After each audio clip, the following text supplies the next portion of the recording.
Soy Francisco Valdés, soy antropólogo y arqueólogo. Ingresé al IRD en el año de 1990, es decir, que ya son como 33 años que estamos ahí. Lo que busca la antropología y la arqueología es tratar de comprender cómo el hombre ha ido evolucionando en distintos medios ambientes. De alguna manera yo me he especializado en lo que es el desarrollo humano en los medios tropicales. En la Amazonía es donde se da el proceso de la domesticación del cacao, el proceso de alguna manera inconsciente que el hombre realiza para transformar las plantas que se generan por la naturaleza de acuerdo a sus ciclos con algo que es voluntariamente intervenido por el hombre. El hombre asume el control de la reproducción de alimentos. En la Alta Amazonía, el proceso de la domesticación se dio para las distintas variedades. En el sitio Santana, la Florida, tenemos evidencia de la variedad nacional, esta variedad que es emblemática del cacao ecuatoriano, porque ahí estamos viendo el uso de plantas silvestres que va y termina con el uso ya de la planta genéticamente alterada, la variedad nacional, que es una planta domesticada. Tenemos las plantas silvestres y las plantas domesticadas en los mismos contextos. La planta estaba en la naturaleza, es una planta endémica en la Amazonía, ¿no? en muchos bosques tropicales. Ahora sabemos que esto cubre prácticamente toda la Amazonía, también toda la parte neotropical del Darién, de Panamá, de Costa Rica, de Honduras, de Nicaragua, de Guatemala, de México, ¿no? Pero este es un proceso que se dio poco a poco. La planta del cacao no estaba ahí, es el hombre el que la va llevando para allá de alguna manera u otra, ¿no? Bueno, desde el punto de vista científico, el hecho de haber encontrado estas huellas arqueológicas tan antiguas rompe la antigua hipótesis. Y la antigua hipótesis decía que todo el cacao viene de lo que era la región cultural conocida como Mesoamérica. Siempre se pensó que los que habían domesticado y utilizado por primera vez el cacao eran los olmecas, eran los pueblos de Guatemala, eran los pueblos luego los mayas y después los aztecas. Lo interesante es que esta teoría se ha mantenido vigente durante más de 500 años, es decir, Mesoamérica es el origen del cacao. De pronto, a comienzos del siglo XX, los botánicos comienzan a ver las distintas variedades. Se pensaban que habían 3 variedades del cacao, el tipo llamado criollo, el tipo llamado forastero y el tipo llamado trinitario. Criollo era el cacao que normalmente se encontraba en las plantaciones de México, de Guatemala, de Centroamérica. Forastero era una nueva variedad que estaba apareciendo y que resultaba ser el cacao sudamericano, el cacao que venía de Venezuela, que venía del Orinoco, que venía de la Amazonía.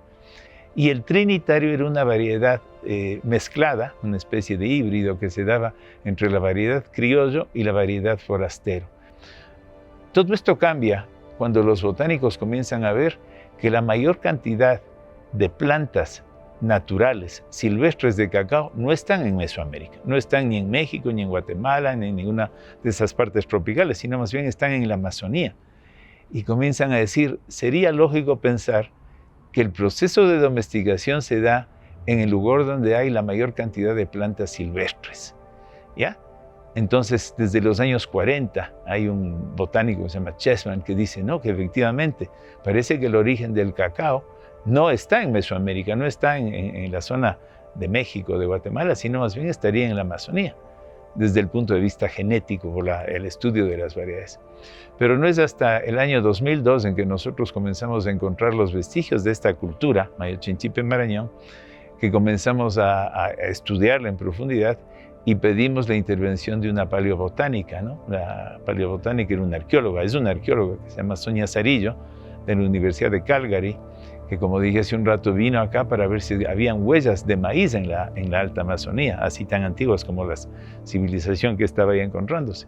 Y ella encuentra por primera vez gránulos de almidón de cacao que estaban metidos con el resto de productos alimenticios que tenía esta sociedad.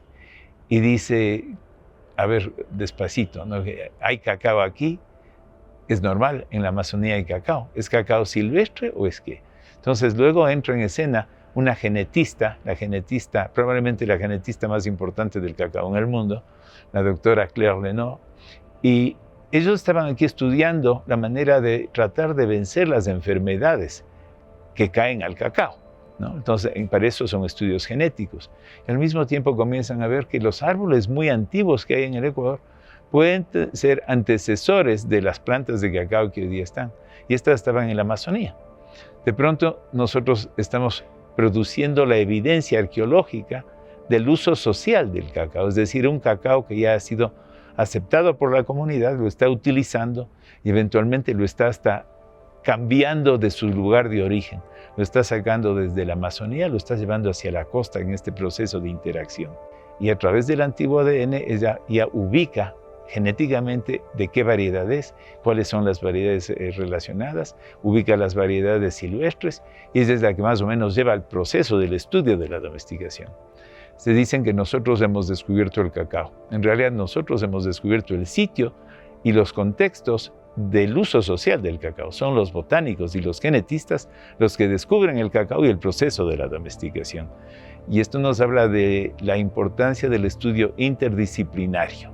Es decir, que solo nos fijábamos nosotros en la cultura material, en los vestigios de cerámica, en los vestigios de piedra, quizás no íbamos más lejos que eso, pero en cambio ya entran los especialistas, como son los botánicos, los paleobotánicos y los genetistas, que nos amplían la visión que tenemos, ¿no? La visión panorámica que hoy se sabe, ¿no? Y esto es lo que rompe la hipótesis antigua. Estamos con un nuevo paradigma.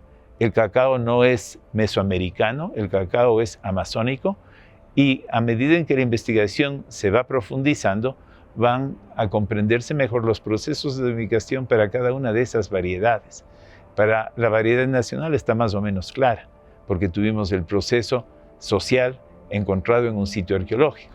El resto se hace genéticamente y se hace de alguna manera con las evidencias antiguas que aparecen en los museos, en los recipientes de los museos. Ahora que ya se sabe cómo identificar el antiguo ADN, se ha comenzado a buscar en recipientes, tanto en el Ecuador como en Colombia y en otras partes, para ver si se encuentran residuos del antiguo ADN del cacao. Y se han encontrado.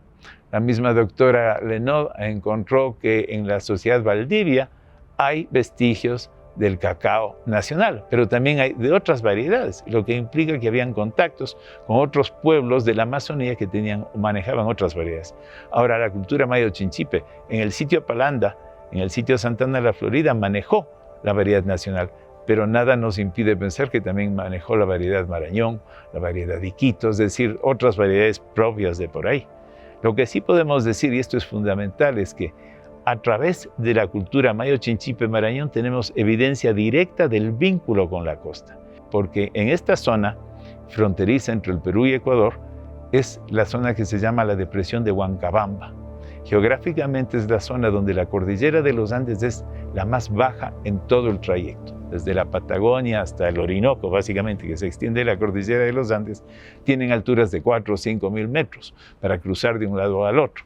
Aquí, en cambio, son las zonas más bajas. Uno puede cruzar la cordillera a 2.200 metros, a 2.700 metros, que es lo que está más cercano a lo que es Palanda. Entonces, el vínculo entre la Alta Amazonía y la costa se da por la facilidad en el cruce de la cordillera, gracias a la depresión de Huancabamba. Y esto es importante. Es decir, la teoría científica se va modificando, hay un nuevo paradigma y estamos encontrando los mecanismos de que ese paradigma se fue comprobando y cómo los métodos de la dispersión del cacao, ¿no? Y eso es importante. La Amazonía, desde hace unos 20.000 años, dejó de ser prístina, dejó de ser el Edén perdido. Desde hace unos 20.000 años la Amazonía ha sido transformada por el hombre. ¿Y por qué digo 20.000 años? Porque son más o menos las huellas. Hay huellas más antiguas, pero más o menos desde hace 20.000 años comienza a ver la intervención del hombre en la modificación del paisaje. Y el paisaje se modifica, el paisaje se domestica, y esto es interesante, volviendo a la noción de que el hombre es el productor de sus alimentos. El hombre escoge determinadas plantas y las comienza a cultivar. Las comienza una vez que el proceso de la domesticación está dado. Pero esto no se da arbitrariamente. Se da en lo que en la Amazonía se conocen como los jardines o las huertas familiares. Es decir, estos son los antecesores de lo que es la chacra hoy día. Chacra es un terreno donde la gente cultiva, ¿ya? Y por lo general los jardines o los huertos están inmersos en la selva. Son parte de la biodiversidad, ¿no? es un espacio de biodiversidad que ha sido transformado, que ha sido domesticado, porque ahí el hombre está cultivando determinadas plantas al lado de otros árboles que son ahí naturales, ¿no? que están ahí, son los árboles que le dan, yo qué sé, le dan la cobertura de la sombra que necesita para que no se quemen con la luz directa, o le están protegiendo de las lluvias torrenciales que caen por ahí. Es decir, el biotipo es muy específico. Las chacras son jardines experimentales que el hombre ha venido creando y recreando desde hace unos 10.000 años. Se sabe que el hombre comenzó hace unos 10.000 años ya el proceso del cultivo de la agricultura. Más concretamente, desde hace unos 6.000 años, esto ya está generalizado prácticamente en toda la Amazonía. Entre 10.000 y 6.000 años hay pequeñas huertas, pequeñas chacras que están regadas en lo que es el conjunto amazónico. Hoy día sabemos que hacia los 6.000 años esto ya era una cuestión totalmente habitual, ¿no? Estándar. Los pueblos tenían sus habitaciones en determinados lugares y en el entorno de estos sitios donde ellos vivían, habían jardines, habían estas chacras.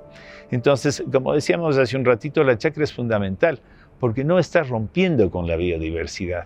Está integrada a la biodiversidad, la cultura y la naturaleza se unen para producir beneficios para el hombre.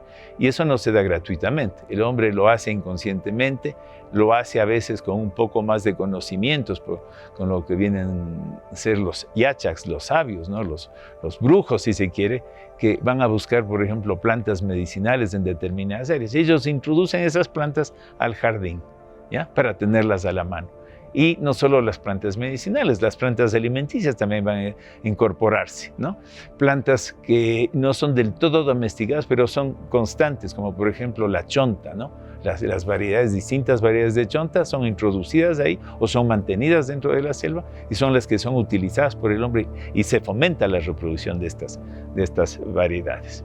Entonces, históricamente vemos que este es un proceso de conocimiento ancestral y de alguna manera es lo que nosotros vamos a querer de seguir impulsando en la Amazonía, ¿ya? Porque tenemos la amarga experiencia del monocultivo en la costa ecuatoriana, donde las plantaciones de cacao desde el siglo XVII, XVIII, XIX comenzaron a deforestar y comenzaron a implantar a este monocultivo del cacao. Y durante 100 años, 200 años esto no tiene problemas, pero a medida en que se va rompiendo la biodiversidad, se van bajando las defensas de las plantas y comienzan a entrar las enfermedades, ¿no? Las grandes plagas al cacao, ¿cómo se llama? La escoba de bruja, las monalillas, todas estas cuestiones vienen porque la planta ha perdido sus defensas y las defensas estaban en las otras plantas que la rodeaban. Entonces hoy día se quiere tratar de volver a el cultivo a pequeña escala, el cultivo en las chacras, porque se mantiene no solo la salud de la planta, sino también la calidad en el producto, ¿ya? Esto no es factible ya en la costa, porque en la costa ya el sistema de plantaciones está implementado desde hace unos 300 años. De alguna manera, algunos productores están queriendo volver a esto, porque han comprendido que la calidad del producto viene en parte por la riqueza del suelo, cuando hay muchos árboles, muchas especies ahí presentes, ¿no? Entonces, el cultivo en chacra es un sistema ancestral de cultivo, es un sistema ancestral de producción que si se lo maneja bien puede producir cantidades importantes a pesar de que la producción es local, en 2-3 hectáreas, donde se mantiene la biodiversidad de los productos y donde el cacao es una planta más, ¿no? Pero la calidad del producto que se mantiene se vuelve interesante porque no hay una sola chacra, sino hay una centena de chacras en una región y ellos pueden producir una cantidad importante a nivel de cooperativas y se puede estar supliendo el mercado internacional, que el mercado internacional exige no 100 quintales, exige 1000 quintales, ¿no? Distintas toneladas, porque esa es la demanda del mercado. Entonces la producción a nivel de chacras tiene que ir acompañada de una organización social redistributiva que permita a los productores de tener ganancias decentes en un proceso llamémosle conforme a las necesidades del mercado internacional.